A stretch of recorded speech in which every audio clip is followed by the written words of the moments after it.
Broadcasting live from the Capital OTB studios, this is Racing Across America with Seth Merrow. We'd like to thank Woodbine for their sponsorship of this program and some of the other programming and events here at Capital OTB. Woodbine open now through December, featuring great racing, including the King's Plate coming up in August, Turf Champions Day with the Woodbine Mile in September, and much, much more. Woodbine Racing, great racing north of the border.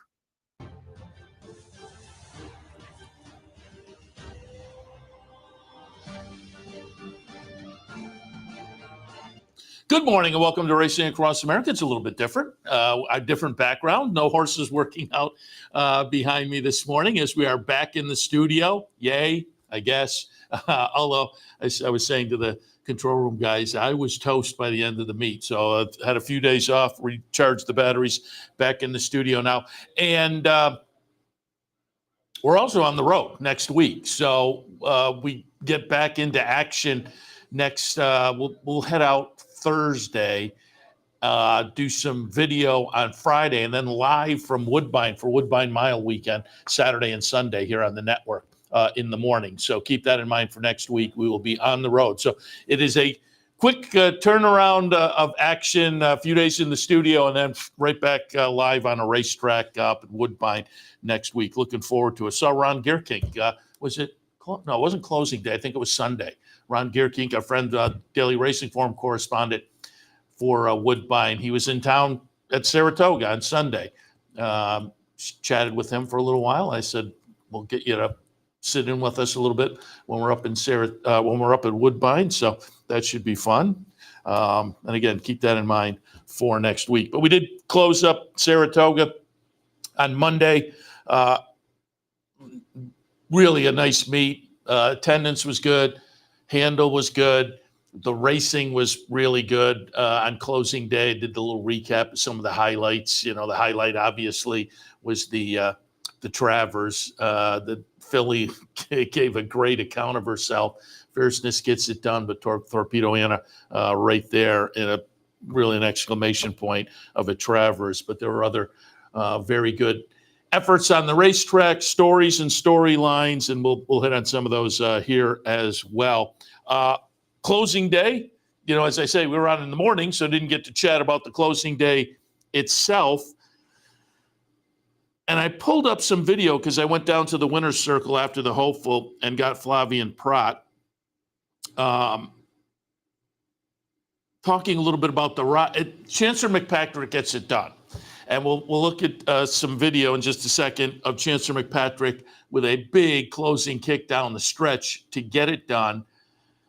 And then we'll hear from Flavin talking about it. And then after the video, a couple of times I show them coming out of the gate because Flavin Prat in the winner's circle said, out of the gate, I lost my iron and had to reach down and put my foot back in. And at that point, we're way back. And I'm just kind of like, well, I'm going to go, take the horse around. Then about the 3/8 ball, I felt like I got something here. So he came with Chancellor McPatrick and made the nice late run.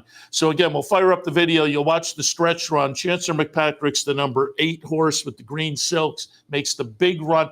We'll pick it up, early in the stretch or on the turn and get them get Chancellor McPatrick in the back of the pack, makes the big move, wins the race, and then Flavin talking a little bit about the situation at the gate, losing the iron. And then I put in a couple of replays. It was better on the pan shot, more obvious on the pan shot than on the head-on, actually. So it's a couple with the pan shot, and I put it a couple of times because you'll see Chancellor McPatrick kind of go to the back in the green silks out of the gate, and you can kind of see Flavin down playing with his iron. So let's fire that up now. The hopeful from closing day, Monday at Saratoga. Great performance from Chancellor McPatrick. Better when you know the story coming out of the gate. 45-3 for Smokin' Wicked, who's been head-to-head with Menti at the top of the stretch. These two will come to the 8th pole right together. Incentive Pay dives down towards that very familiar inside for his run. Ferocious did not fire his best shot, but Chancellor McPatrick did, and he's coming fast on the outside. They're past the 16th pole, and Chancellor McPatrick, Ferocious comes alive, but Chancellor McPatrick proves best in the hopeful, defeating Ferocious. Incentive Pay was third, and Smokin' Wicked finished fourth. And hit the gate, lost my stirrups. Good job. So yeah, it was pretty bad. I mean, the first jump he went straight into the starting gate, so it was pretty bad. So from there I regrouped. I was obviously behind. I gave him a chance, and that's when I tipped him out. He just made a great run like he did the first time.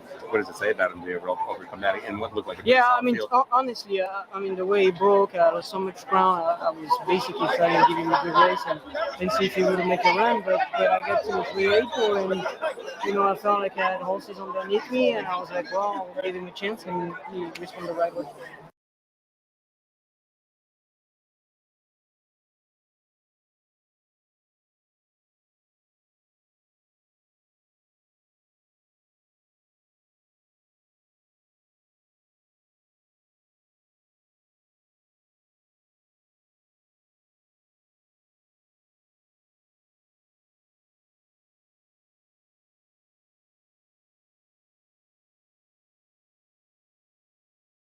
Again, it was hard to see on the head-on. It was a little easier to see there. You can't quite tell, but as he comes out from behind the tree, if you watch closely, you can tell Flavin is down, putting his boot back in the stirrup. So again, it was a better than it looks performance given the situation at the start. So we'll see what Chancellor McPatrick does going forward. But I had a chance on Monday night. I was downtown. I was at 9 Maple, and Sean Flanagan, owner of Chancellor McPatrick, was in the bar as well. He was at the far end. At one point, a buddy of his got up and said, "Hey, everybody, that's the man who won the hopeful," and the crowd applauded. And for a Monday night, I guess for a holiday, there weren't too many options on Monday night downtown. So maybe that helped it. But it was a crowded bar, and the whole place erupted. And then about 5 minutes later, Sean Flanagan walked over and introduced himself and said he's a big fan of the morning programming here. And that was really nice to hear. And I took his number down, and I said, hopefully you have a good 2-year-old that becomes a good 3-year-old, and we'll have you on the show next year with Chancellor McPatrick, hopefully. But he looked very good on Monday, certainly. Added to the total for Chad Brown. Added to the totals for Flavin Prat. And again, we talked on closing day a little bit about the situation with Flavin Prat and the stakes wins and whatnot. The jockey battle was entertaining all the way through, and it did wind up to be Irad Ortiz with 52. Flavin wound up second with 45. Tyler Gaffleon third with 36, tied with Dylan Davis. And I didn't put Gaffleon on there. Probably should have added him to the picture, being tied with third. But there were interesting storylines here. Obviously, Irad at the top of the list. But Flavin, we talked about the number of stakes. He set seasonal stakes totals at Saratoga. Overall stakes, 18, and Chancellor McPatrick added to that. And Chancellor McPatrick also added to a record 14 graded stakes. So Flavin Prat, the leader for overall stakes and graded stakes at a Saratoga meet with his fabulous run this year. And we had talked about Dylan Davis really throughout the meet with just crazy numbers as well. And I have somewhere here his ROI. What did I do with that? Here we go. Nick Tamro is who did it. Put it out on Twitter, calculated. He had the list of the top jockeys at Saratoga, and he's got the top 10 here. Yeah, the top 10.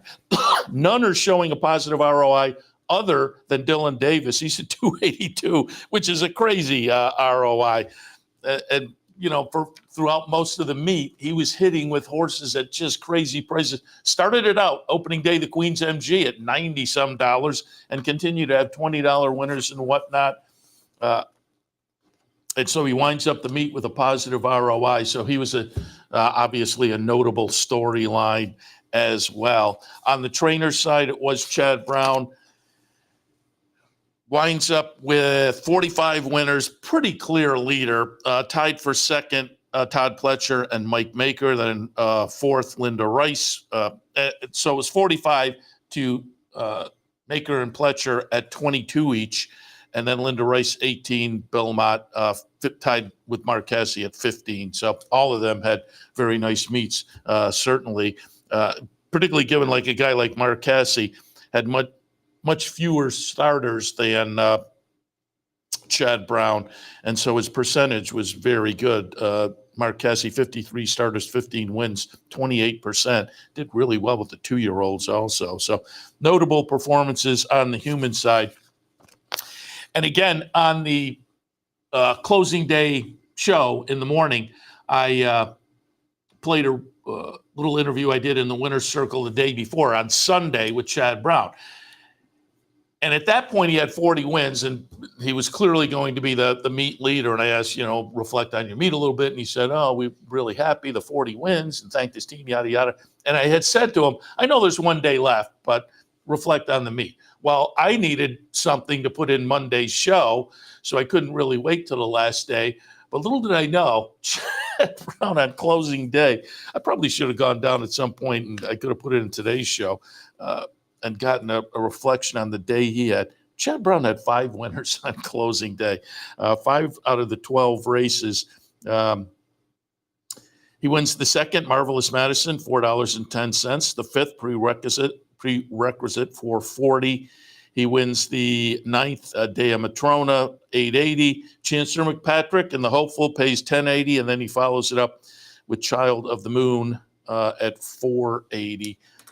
Just a phenomenal meet for Chad, capped by a phenomenal day, obviously, with 5 wins. Again, there was some fun storylines, great performances, like in the Travers. The loss by Idiomatic in the Personal Ensign was just, as I said, 2 days in a row where the female side lost races that they were too good to lose. Idiomatic in the Personal Ensign against Raging Sea, and Torpedo Anna in the Travers. They both ran lights out and just came up a little bit short, but that's what makes the game kind of fun and exciting. There were other great storylines next on the marathon side of things. And as I say, the human side that played out throughout the meet in a Saratoga meet that was very good, very exciting, and played out nicely. On the owner's side of things, it wound up to be Klarovich. The numbers here for Seth Klarman and his Klarovich stables, according to the NYRA press release, earned his 28th owner's title in a NYRA meet. That's incredible. And the 7th consecutive at Saratoga. Each of the 18 wins came with his trainer, Chad Brown, so helped his total, certainly the Klarovich runners. Second in the owner standings, Flying P. I had Jay Provenzano on early in the meet when he was already off to a red-hot start. He finished second with 14. It was a really good meet for him. Rapoli was third with 7 on the owner side of things. But again, a nice meet for certainly Seth Klarman and Klarovich. But again, Jay Provenzano with Flying P. His horses were live throughout the meet as well. So again, good numbers for the owner's side also. And also, had some other. I did want to mention. I mentioned Dylan Davis. He winds up with a stakes win on closing day too. So again, closing day turned out to add some fun storylines. Also, the Harvey Pack, which is fun in and of itself, that there's a stake named after Harvey Pack. And I said it Monday. If you're young enough so that you aren't familiar with Harvey, and may the horse be with you as he throws through his program at the end. I'm certain there are Harvey Pack videos on YouTube worth going and look. He was an integral part of the New York racing scene for many years, and I'm sure helped bring plenty of new fans into the game. And so fitting that there is a Harvey pack. But again, it was a stakes race on closing day, won by, I like Big Invasion. And Big Invasion does get it done at 9:50 for Dean Reeves and Christophe Clement with Dylan Davis on board. So again, another little sidebar to the nice summer that Dylan had to put a stakes win on closing day, as well as the rest of the good meat he had with stakes and the ROI and whatnot for Dylan. All right. Also, a couple pieces of news of note. Equibase put out their numbers as they do at the end of every month as far as the wagering, the handle, purses, number of races, et cetera, and everything up as compared to last year, last August. The handle this year, 5.5% above last year. The number of races up a little less than 1%. So there was a few more races this year. Field size also went up a little bit. So there was some good news on the numbers. A lot of that, I'm sure, was because it was a really good Saratoga. The weather played into it a little bit. Certainly earlier in the meet, I would say the last couple of weeks, we had pretty good weather. And there was obviously the cancellation day at Saratoga. But they caught up number of races wise as we got, particularly that last weekend. There was a lot of racing that last weekend. Year to date overall, the numbers are actually handle wise down a little bit, down 2%. Year to date, 2024 to 2023. But we're looking at 8 billion. And again, so there's about 150 million maybe. Difference, and again, 2%, but we will see if we can make that up as the year progresses. We still have Keeneland Fall. That's always popular. We have some good racing today that's going to add to those handle numbers. Kentucky Downs is going to pull in some numbers with a lot of stakes action today. Colonial, Virginia Derby, they have some nice stakes out at Del Mar, so there will be some great racing coming up. Again, NYRA, as has been the last couple of years, I guess, on break.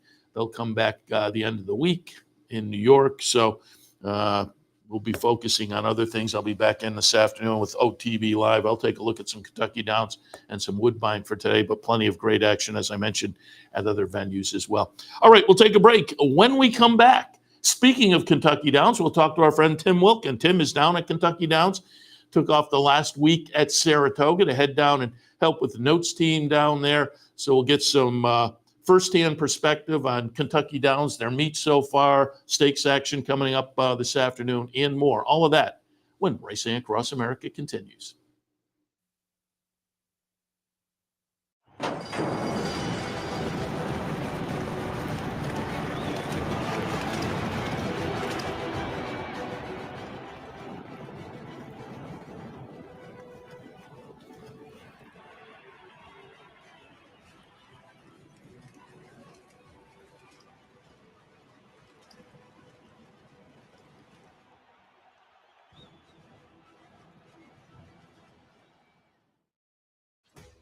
Sometimes it pays to go with the flow, to check your worries at the door, to reconnect with your crew, to follow the thrills and the flavor, to roll with it and see where it takes you, to enjoy every minute to its fullest, and to dance like there's no tomorrow.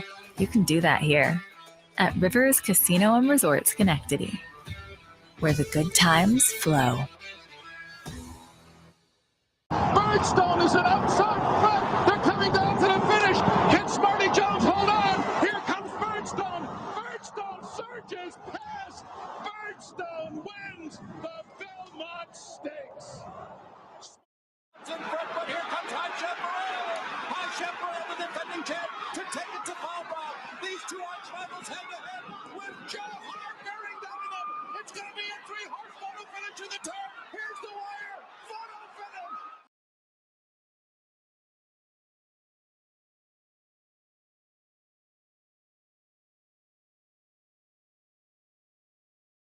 Welcome back to Racing Across America. As promised before the break, happy to be joined now by our friend Tim Wilkin.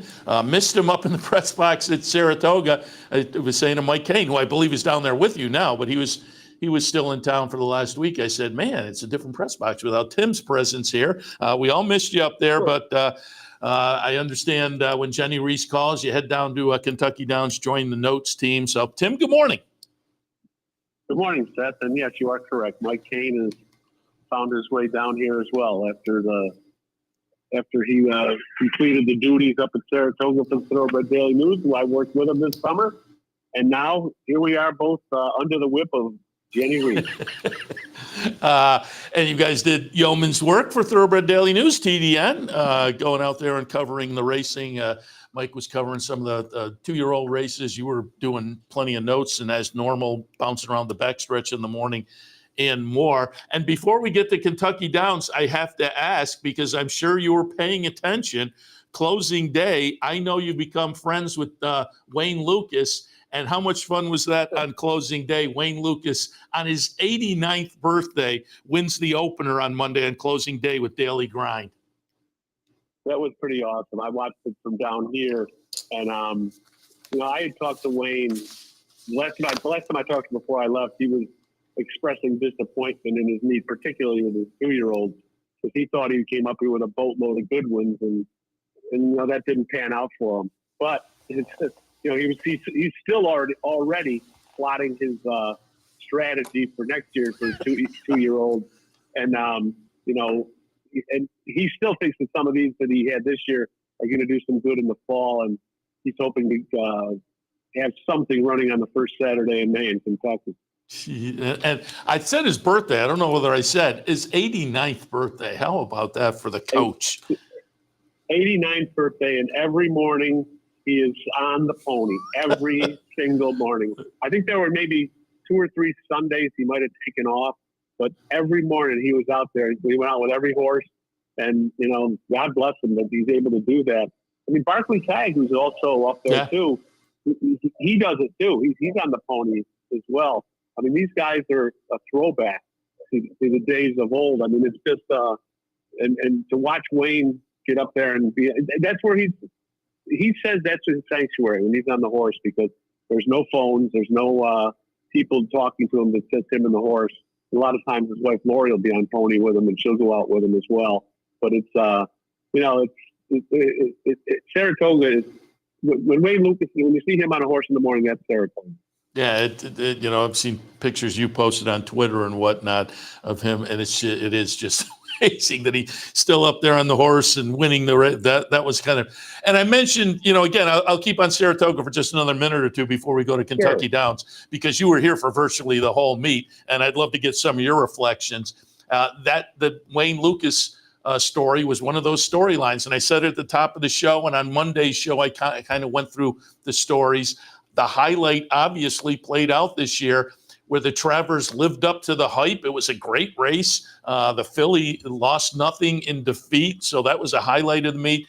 And I mentioned all throughout the meet the jockey stories. Irad Ortiz winds up on top, but Flavin Prat with the record overall stakes and graded stakes. Dylan Davis hitting on all cylinders to have a positive ROI for the meet, which was crazy. Chad Brown kind of runs away with the title and then has 5 winners on Monday. I thought it was a really nice meet with great storylines and great racing.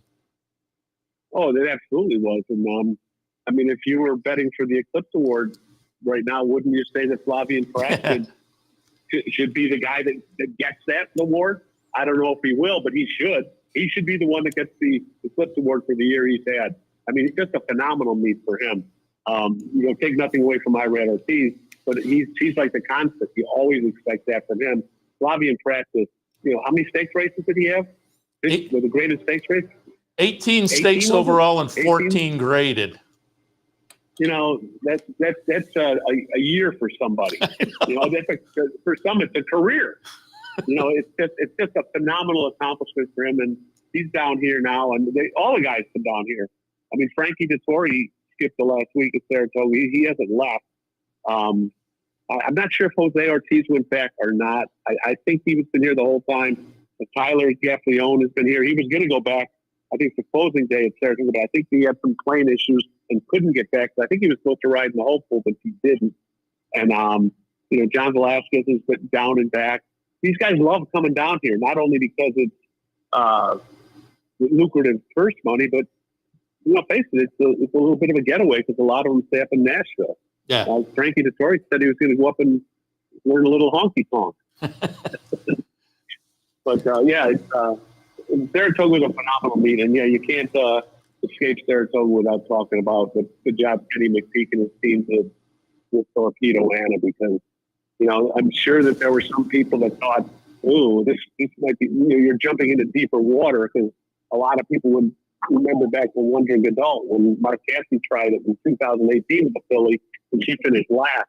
But this filly is the real deal, and Kenny was positive she was going to run a big race, and he was right. I mean, she darn near got fierceness, and I thought coming down the stretch she was going to get it. But it just shows you how fierce this was too. So all credit to him and the job Todd Fletcher's team did with him. It sets up. It'll be an interesting fall. We won't see Torpedo in the Breeders' Cup Classic, even though I'm sure a lot of people would love to see that, but that's not the route they're going to go. They're going to Trillion and then the Distaff, and the Distaff might be a better race than the Classic if they all show up. I mean, really, you got Torpedo Anna, you got Idiomatic, I would assume Raising C, Adair Manor out for Bob Baffert. There's some major players in the 3-year in the older filly and mare division, and with the 3-year-old too. So I'll really be looking forward to this guy. Hopefully it'll be one of the ones that's on NBC. And I'll also say on another division, the 3-year-olds, which kind of it really through the Triple Crown, we were all scratching our heads. Now, as we've gotten into the summer and with the Travers and the Haskell in the rearview mirror, the 3-year-olds have turned out to be interesting. And I'm looking forward to the Pennsylvania Derby, and I believe you'll be there as well. I will be. The traveling circus goes from here to Pennsylvania. And, I guess I'm not positive exactly what's going. I know for sure that Wayne Lucas says sees the Grays going down. And the Preakness winner has much to prove, I think, moving forward, because let's face it, since the Preakness, he didn't run any good in Belmont, really didn't really run that well in the Jim Dandy. Yeah. So it's I don't know what else is going to go there. Bob Baffert had kicked around the idea of Moose, but that's not going to happen because he just ran out and I think he was shared belief. He ran in at Belmar. It'll be interesting to see what kind of field shows up in the Travers. I think Todd Fletcher will have something in there. As far as the Travers horses, I don't see any of them going to Park. But the only one I know for sure is going is Uncle Heavy from Butch Reed, who I think ran in that race last year, and with a player. Not last year. What am I talking about? But he was a player on the Triple Crown Trail for a while this year. Yeah. So we'll see. Looking forward to it. As I say, that 3-year-old scene has become far more interesting this summer, as we kind of hoped in the spring. Yeah, it was. Absolutely. I mean, Dornock, he got, he ran out of gas in the Travers faces after that campaign he had. And I know talking to Danny Gargan leading up to the Travers, he was concerned about that, and he was proven to be right. I mean, it's hard to keep these horses at that high level for as long as they have to be. And, Sierra Leone, who it'd probably be quite injustice if Sierra Leone wins the Breeders' Cup Classic, because he always seems to show up. He just doesn't get there. There's no throw him out at your own risk, I think, at the Breeders' Cup Classic, because I think he still is a talented individual, and one of these days he's going to get there, and it's going to be there'll be a lot of people moaning about it, saying, "Well, I was on him every other race. Now I got off him and he wins." The poetic horse racing justice, as everybody signs the divorce papers and he goes on to win. I could absolutely see that happening. All right, let's shift attention now to Kentucky Downs. You've been down since the beginning of the meet, and I pulled up from Twitter some shots you had on Twitter, and you walked the course. And I'd love to know your impressions walking around the course, because I think we all realize it's very different than your typical American racetrack. Talk a little bit about it. Oh, without question. I've walked it 3 times, 3 days. And, I mean, it's, you know, from the naked eye, when you're watching it from the press area, because there's no grandstand here. And people that have never been here, it's not like a conventional track. There's no grandstand. There's no box seat area. The press box is a porch. It's kind of cool. I mean, it's an open porch where we just sit here, and if it rains, we get wet. And but downstairs they have like a picnic area, picnic tables up, not picnic tables, but just tables, and people sit there and watch the races and eat their pulled pork and pulled chicken. And they're able to walk out to the grassy area in front. And then there's a chalet down farther for the owners and whatnot. But it's just a different course. I mean, all the Europeans that are here say it reminds them of old, because, you know, it goes up and it goes down, and there's the bends and the turns, and it's just walking it. I mean, you actually are walking uphill on the backside, and it's you don't get the real impression of it until you're on it, because you're actually going up a hill. And this is what the horses are seeing.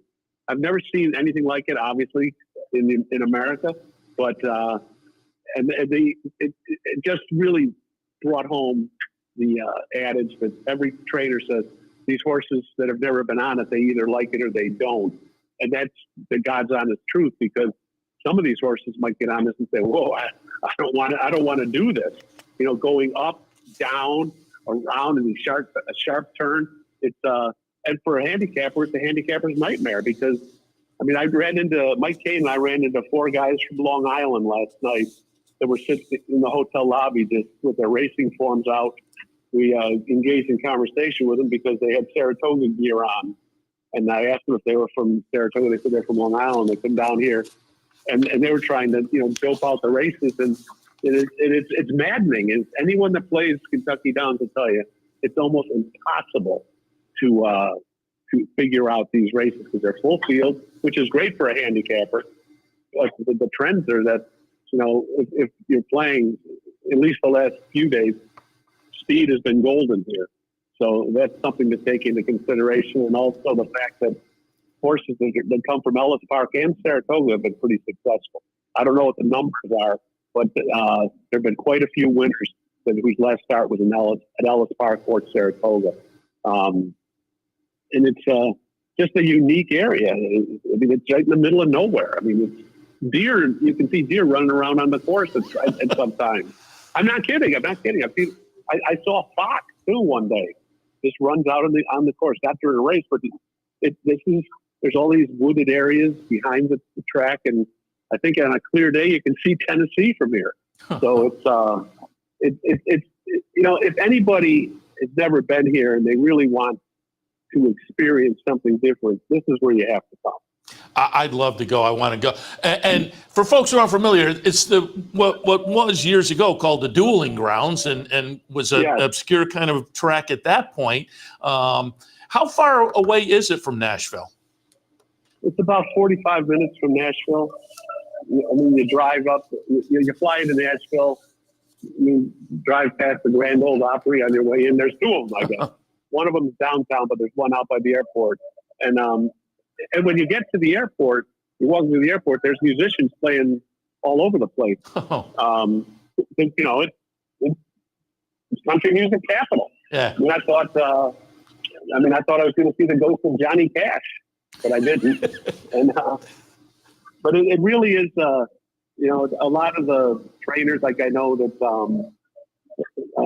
have stayed in Nashville. A lot of the European guys came over, and it's a holiday for them. They'll stay up in Nashville, and then like Charlie Hills, who has a couple horses in England, including Ancient Rome, who won the big race here last year and running back. He hasn't even come. I haven't seen him at the barn yet. He's still in Nashville, but there's such an influx of Europeans that are now coming over here because the money's so great. Aidan O'Brien, who's never been here, is here now. Not himself, but he's got horses here to run today. And why not? the money is phenomenal. I think it's I think all told, we're going to be giving away in a 7-day meet $37 million. I mean, why wouldn't you come? Yeah. There are, 3 $2 million races today, and it's a short meet, and the money is all there. There's 6 of them today. 6 $2 million races today. Oh! I knew there were 6 races. I didn't realize they were all 2 million. Yeah. So and the biggest race of the meet was last week. The Nashville Derby went for $3.1 million, and the winner was a horse from Europe, Bellum Judson. He's not a Kentucky bred, so he didn't get the full pot, because if you're a Kentucky bred, you're running for the full pot. If you're not a Kentucky bred, you don't get the added bonus that they throw in. But hey, that horse still won $1 million for that race, so that's not too shabby. And Carson's Run ran second there, right? And I saw you tweeted out. It was kind of fun. The Cody Dortmund family came to meet up with the folks behind Carson's Run. Yeah, that was cool. I mean, Wade Jost, the father of Carson, flew in from Washington State, and he's a classmate of Terry Finley from West Point. And Jenny Reese did most of the work. I helped her out with it to make it a surprise for the Dormans to meet with Wade, because they had met in the Breeders' Cup last year, and their 2 sons were there too. And it was really an emotional time that Wade got to see the Dormans, and I got to spend some time with the Dorman family, and they're such great people, and they really enjoyed seeing Wade and being at the races, because horse racing has become a second family for the Dormans, especially with their association with Godolphin and all of that. And it was really neat to see them and the interaction they had when they had the surprise with Wade Joe. Yeah, it was nice to see the pictures that you posted on Twitter. We mentioned the stakes, and I'll go through a few of them here to see if you got any insight on the backstretch or whatnot. But the one that I'm really interested, I think everybody is interested in, going back to Belmont Stakes weekend up here at Saratoga. The Turf Sprint this afternoon, race number 11, Cogburn makes his return off of that incredible eye-popping run in the Jaipur. Going to be interested to see what Cogburn can do. I'm taking a little shot with Whitty for Elizabeth Merriman. Gaffleone on board, coming out of a close-up second at Colonial last time. But I thought Whitty was interesting. But at 30-1 on the morning line, and again, some horses like the course, some horses not so much. Gear Jockey has won this particular race twice. So 2 for 2 at Kentucky Downs, 30-1 on the morning line. Albeit hasn't been seen since last year, so has to overcome the comeback. But I thought it was a phenomenal group in the Turf Sprint, headed by the return of Cogburn. It is, and I think that, Steve Askey, I haven't talked to him because he doesn't talk to me, but and that's a story for another day. But he is, I think, a little nervous, but he knows if the Cogburn shows up that we saw in Saratoga, the rest of the horses have 0 chance to beat him. I think it was Larry Ravelli, who has no balls in here, as well as one timer, said that if that Cogburn shows up, he might win by 20. I mean, he was that dominating in that race at Saratoga. And then, but he's got a little bit of a obstacle to overcome, because he was supposed to run up in Saratoga. Yeah. The race got washed off in the Troy, I think it was. Yeah. So his schedule was put out of whack, but I saw about it, and he looked great. And there's no question in my mind, he's the showstopper. He's the main attraction here. And if he's on his game and puts on a show, the people will go away here with a memory that will last quite a while if you're a horse fan. He's that good. Yeah, I'm looking forward to him this afternoon to see if he can back up. We just played the replay, see if he can back that one up. In the Turf Cup, another $2 million race, a mile and a half. I'm going to use Get Smokin', 12-1 on the morning line, but again, has proven over the course, winning this race last year. We're going to take a look at the replay of that. Get Smokin' going out for Mark Cassidy, who's had just a fabulous summer up at Saratoga and beyond. But Integration is also in for West Point, and Integration throughout the career has shown some ability. I think that one could be interesting as well. In fact, goes off as the favorite. But given the talent on these two, I'll take the pop on the 12-1 Cassie horse. Aidan O'Brien has a runner in here to Chief Little Rock, and it's always interesting to see what the European runners can do over a course that maybe plays to their strengths a little more. Any thoughts on the Turf Cup? Well, I was talking to Mark earlier this week, and last year he did not have this race on his radar. It was one of his owners that said, "Why don't we take a shot in this race?" And he begrudgingly said, "Okay, why don't we take a shot at it?" and he went to the lead and never stopped. And that's his game. And he was 19-1 last year when he won this race. You're going to get paid if you believe in him again. Mark Wilson did say though that there is a concern because there is more speed in here this year than there was last year.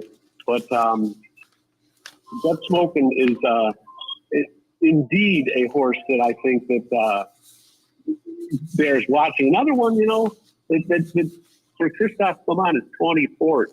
Who he talk about a hard luck horse. I mean, his last two races, he finished third, both in 3-horse photo finishes. I mean, he was a neck away or head away from winning the United Nations and the Monmouth, 2 races down on the Jersey Shore. I'm using him. And another trainer to watch out for is Mike Maker. He's been very quiet at this meet so far. Going into today, I believe he's 0 for 26. And this is a guy that is the all-time leader in wins here at Kentucky Downs. He's got a horse named Captain Peak, who you might remember won the John's Call up at Saratoga. And he's one of the ones that could be going for the lead as well. And Mike also has a horse named Segoy, who was 5th in the Arlington Million, but he has shown speed before. So it's a very interesting race. I don't know if I trust the speed horses in this one. I might look for a horse that comes out of it. I mean, Brian Lynch has a horse named Anglophile, who he was 3rd in the Kentucky the preview Turf Cup at Ellis Park last month. He was a pretty good 3rd in that race on a monocorder, and he gets some added ground here. I think he deserves to be looked at a little bit. But I'm thinking we're going to have a smash bang finish here. I don't think we're going to have a horse go gate to wire here. I was with you on Tawnyport. I have that one in my mix. Folks may remember Tawnyport from a couple of years ago was on the Triple Crown Trail, actually. But now on the Brad Cox. Yeah, on the turf has done very well. And Kafkin Peak, interesting.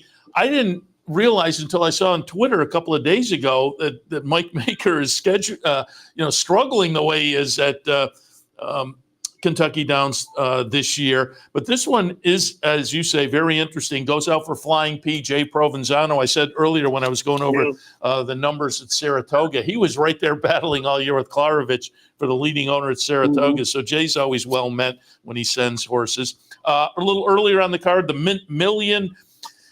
I'm going to pull up a replay. Again, last year at Kentucky Downs, Talk of the Nation for Todd Pletcher won the Gun Runner. So a horse already proven over the course. I like that angle.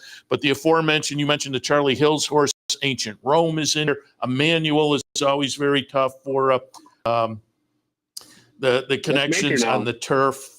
In the barn, a Mike Maker. Mountain Bear for Aidan O'Brien, I think, is interesting. Another really intriguing race on the card. Your thoughts on the Million? I've been watching Ancient Rome. I became a fan last year when he won. He hasn't won a race since, but the last 2 starts he's had.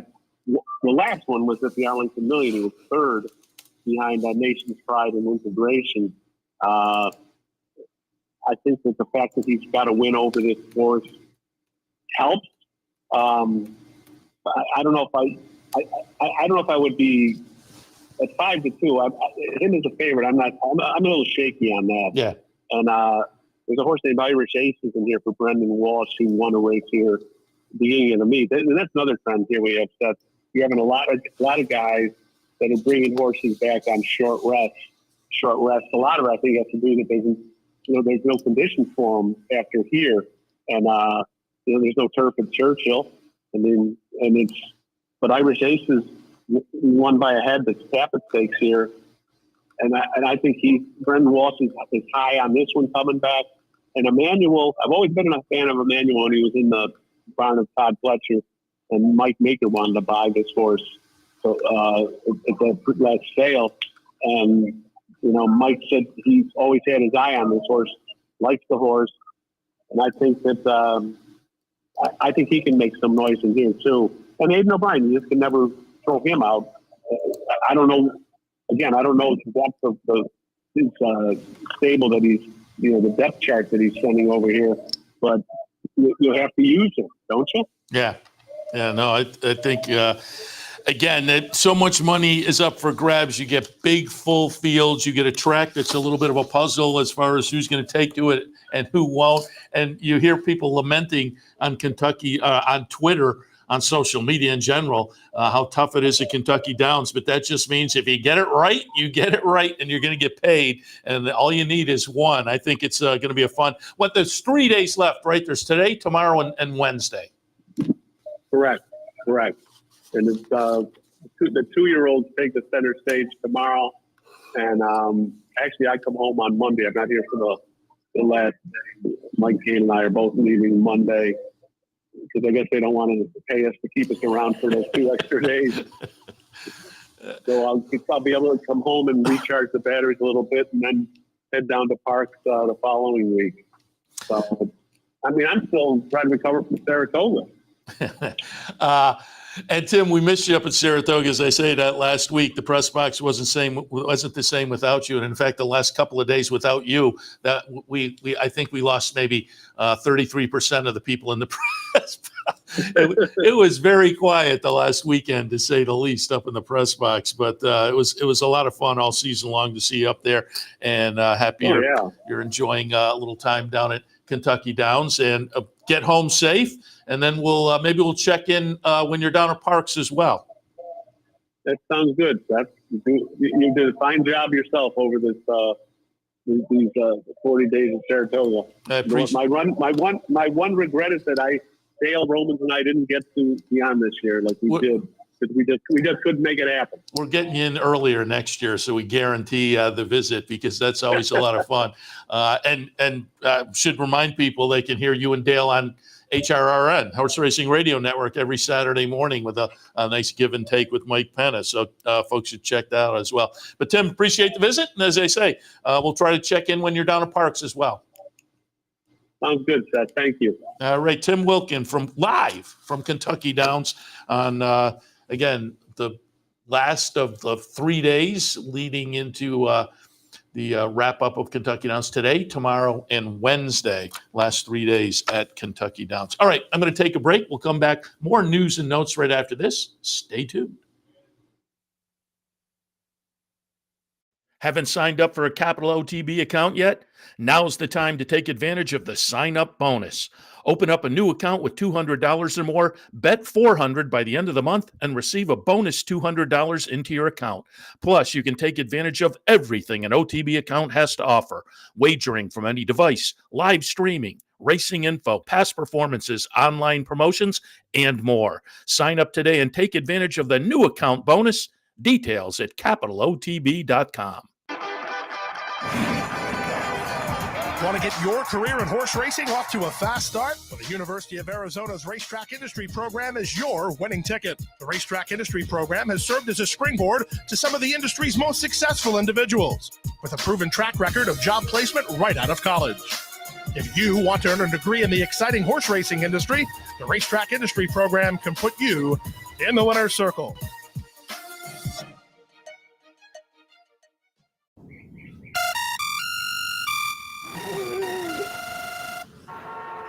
Come on. I want sales reports on my desk by Monday. Whoops. My bad. Love racing? RTN brings you every live simulcast on your home television, plus live video streaming and race replays on your PC and mobile devices. To order, visit rtn.tv. RTN, a breed apart. Welcome back to Racing Across America on this Saturday morning, kicking off the return to the studio. Happy to be back. Kind of happy to be back. It's always fun to be up at Saratoga, but as I say, by the end of the meet, I was spent, and so a few days off, recharge the batteries, back in the studio now for a great fall season. Again, we have Keeneland Fall coming up, Breeders' Cup, obviously, Del Mar Fall, just wrapping up this weekend, Del Mar Summer, but we have a little Del Mar Fall coming up, the return in New York later this week, downstate, and much, much more, and I'll get to today as well. First, though, there was some news that came out. I kind of have mixed reaction to this. News came out from Churchill Downs within the past, day or two. They're tweaking the points to the road to the Kentucky Derby. They're changing the points so that if a Derby points race has only 5 horses in it, 75% of the total points will be awarded. If any of the Derby points race has 4 or fewer horses, only 50% of the points will be awarded. So they give an example here. If the Florida Derby were to be run next year with 5 horses, the 200 points that normally are available would be reduced to 150. So the winner would receive 75 rather than 100. Et cetera, et cetera, et cetera. And as I say, when I first read it on the face of it, I thought, seems fair, seems right, except you're penalizing people who have kind of no control and can't plan properly. So you say, here's my plan, I'm going to do this, and then wind up in this race, Florida Derby, let's say, and it winds up to be 5 horses. You get penalized in a situation not of your making, which it seems a little fair and seems like, how do I plan? You can't plan for that. You can't say, I need X number of points, but if I go here, I'm not going to get them because maybe you will, maybe you won't. How do you? And so I found it a little bit of, as I say, I had mixed feelings on the change, but probably just, let's see how it plays out this year. I'm not sure how. And I'm also thinking this year, it was even the race we were down for, Fountain Youth Holy Bullet, where there was a horse on the track that wound up to be a late scratch. That seems to, so again, but let's see maybe how it plays out this year and then see if they tweak it coming up. Again, talked with Tim Wilkin about the nice stakes card at Kentucky Downs today. Really, 6 $2 million races, incredible. But West Coast, 6 o'clock our time, 3 o'clock their time, the Del Mar Debutante, as the name suggests, for the 2-year-old fillies. I think I read Bob Baffert is going for something like just an insane 18th win in this. It was a crazy number, and he clearly has plenty of contenders, or a couple of solid contenders in here. One of them, the 4-5 favorite, Nooney, and Tenma, another contender, both coming out of nice wins. Nooney 2 for 2, including a stakes win at 4-5, the favorite for Bob Baffert. So again, he can add to his total wins in here. Field of 7 though, so I don't know if Nooney necessarily scared anybody away, but as 2-year-olds, again, in the 21st century in 2024, these 2-year-old stakes races, as you get into summer, they're still very lightly raced, and typically they have 1 or 2 very good starts. So, moving forward off a debut effort is not unheard of. We'll see how it plays out today. But the Del Mar Debutante, again, about 6 o'clock our time, race number 4 at Del Mar. And they have a couple of other stakes, I believe, on the card as well. Highlighted Colonial Downs on a nice stakes card down in Virginia. This is interesting because it's the Virginia Derby today, grade 3 event, $500,000 up for grabs, 9 furlongs on the grass, full field of 12 entered. But it's particularly interesting because they announced next year they're going to have a little brief springtime meet at Colonial, and the Virginia Derby will be on the dirt next year in that springtime meet, and it will be a Derby points race. So the last, at least for the foreseeable future, turf Virginia Derby. But again, nice full field of 12. Deterministic. The interesting runner from Christophe Clement that started the career with a maiden breaker, followed it up with a nice win in the Gotham. And then they tried the Wood, the Peter Pan, didn't do so much there, switched over to the turf, and have tried the Manila and the Saratoga Derby since moving to the turf and ran okay. So Deterministic is interesting in here. Frontline Warrior comes in for Shug off of a fifth place in the Kent down at Delaware. Keeneland turf race before that was an eighth place finish. But you look at this horse and you think, maybe more talented than we're seeing on the record. Wouldn't surprise me with a good performance from that one. Zverev goes out for Cherie DeVaux, who again has had the very nice summer.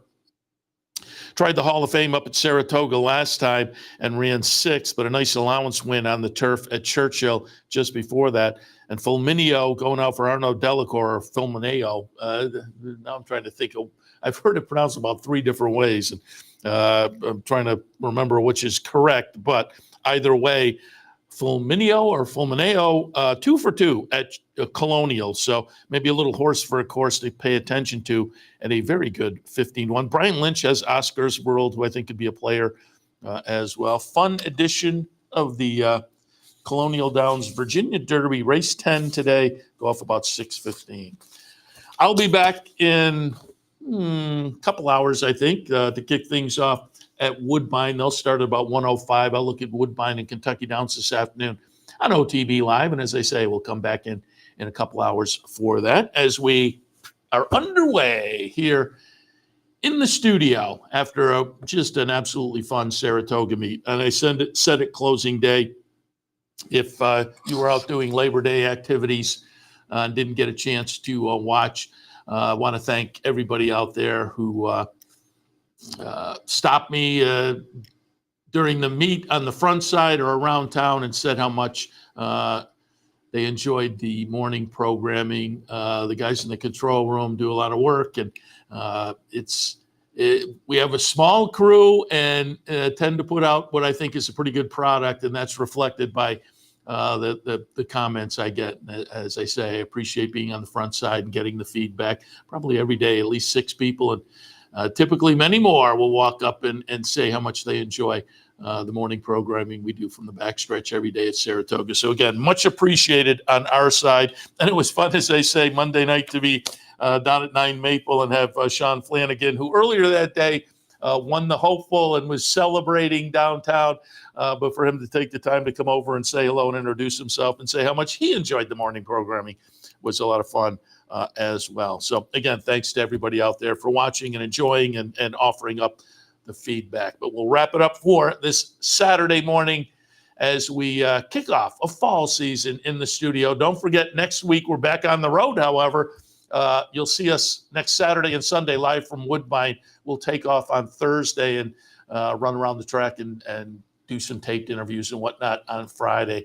But a week from today, we'll be live 8:30 a.m. both Saturday and Sunday from Woodbine next week. So mark that on your calendar. But in the meantime, we're here this morning. I'll be back in tomorrow morning, both afternoons. We'll be back in for OTB Live again on Wednesday, a little afternoon, OTB Live before we head up to Canada. So still plenty of action to come as we're back in the studio. And it'll kick off in just about 2 hours with OTB Live. We'll see you then.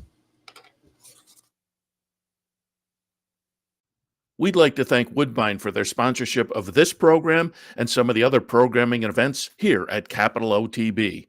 Woodbine open now through December, featuring great racing, including the King's Plate coming up in August, Turf Champions Day with the Woodbine Mile in September, and much, much more. Woodbine Racing, great racing north of the border. You're watching OTB TV, a service of Capital Off-Track Betting.